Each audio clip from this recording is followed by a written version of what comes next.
কোনে কি কথা ক'ব পলিটিচিয়ানবিলাকে এইবিলাকত আমাৰ কি গুৰুত্ব দিম আমি ৰ'ব তেওঁ কিহৰ ওপৰত ভিত্তি কৰিছে আমি যদি মানে সেইবিলাক কথা শুনি যাওঁ তেতিয়াহ'লে আমি অৰ্গেনাইজ কেনেকৈ কৰিম আমাৰ কথাটো হৈছে কি ইয়াত আপোনালোকে দেখিছে আমি যোৱা গোটেই বছৰটো আমি আৰম্ভ কৰিছোঁ আৰু আজি সকলো আঞ্চলিক গণপৰিষদৰ আমি সভাপতি সম্পাদক আৰু দুজনমান বিষয় বিভাগ লৈ আমি ইয়াতে সভা কৰিছোঁ এই প্ৰচেছ আমি আৰম্ভ কৰিছোঁ এতিয়া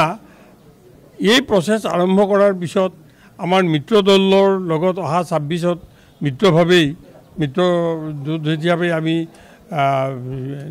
বিধানসভাৰ নিৰ্বাচন প্ৰতিদ্বন্দ্বিতা কৰিম বুলি ভাবিছোঁ এই সময়ত হিমন্ত বিশ্ব শৰ্মা দিলীপ শইকীয়া অতুল বৰা কেশৱ মহন্ত এইবিলাকৰ বিৰুদ্ধে বহুত কথা বহুতে ক'ব পাৰে আমাৰ বিৰোধী পক্ষসকলে তেওঁলোকে যি কৈ থাকিব আমি আমাৰ সংগঠন কৰি থাকিম তেওঁলোকেতো ক'ব পৰা নাই অসম গণ পৰিষদ দলক মানে মিত্ৰজোঁটক তেওঁলোকে ভাঙিব লাগে বুলিতো ক'ব পৰা নাই তেওঁলোকে এটা মানে এনেধৰণৰ ষ্টেটমেণ্টবিলাক ৰাজনৈতিকভাৱে তুলুঙা ষ্টেটমেণ্ট দিয়া আমাৰ অখিল গগৈৰ আগৰ পৰা অভ্যাস আছে